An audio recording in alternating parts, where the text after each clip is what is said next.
The full federal court held Optus liable for copyright infringement in the case of National Rugby League Investments and Singtel Optus. Optus had infringed copyright by allowing recordings of free-to-air television programs to be made via their service known as TVNow. The court found Optus could not rely on the time-shifting exception in the Copyright Act, as the language of the section did not indicate that it applied to Optus's conduct. The decision highlights the holes created in the copyright legislation by the advance of technology and the need for Parliament to draft legislation that is flexible enough to apply to an ever-widening field of material distribution services. The Copyright Act provides that copyright in the broadcasts is infringed by a person who makes a recording without the license of the owner. However, the time-shifting exception applies when a recording is made solely for private and domestic use to be watched at a time more convenient than the actual time of broadcast. Such a copy does not infringe copyright in the broadcast, and it was this exception that Optus sought to rely on. TVNow enabled Optus subscribers to request free-to-air television programs be recorded and played back at a time more convenient to the subscriber on compatible Optus devices. These included mobile phones, PCs, and tablets. The TVNow service transmitted the program as a data stream in the form suitable for the subscriber's device.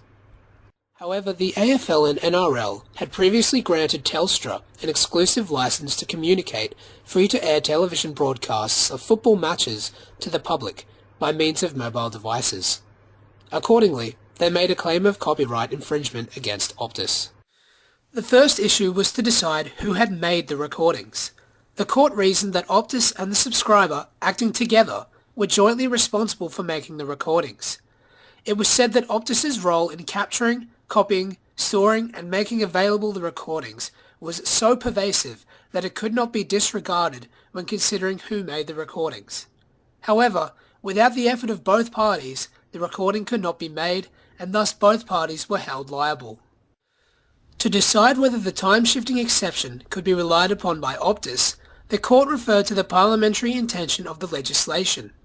Their honours noted that the legislation had undergone major reforms to recognise the need for copyright to keep pace with developments in technology and changing consumer behaviour. For example, by addressing the various forms in which individuals enjoy content, particularly over the internet and through mobile devices.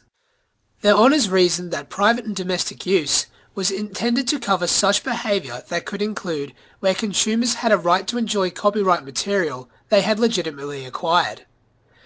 Their honours qualified this by stating that private and domestic use could not extend to the commercial copying of copyright material on behalf of consumers, as Optus had been allowing through its TVNow service. Accordingly, the court found nothing in the language of the time-shifting exception that suggested authorization of commercial copying on behalf of individuals. This decision was the first time the time-shifting exception had been considered by an Australian court, and highlights the difficulty facing the Australian government in the current fast-paced digital environment to draft legislation that is flexible and adaptive to new technologies, including those that are not in consideration at the time the legislation is drafted. As the court noted, different relationships between the service provider and user and differing technologies may well yield different conclusions.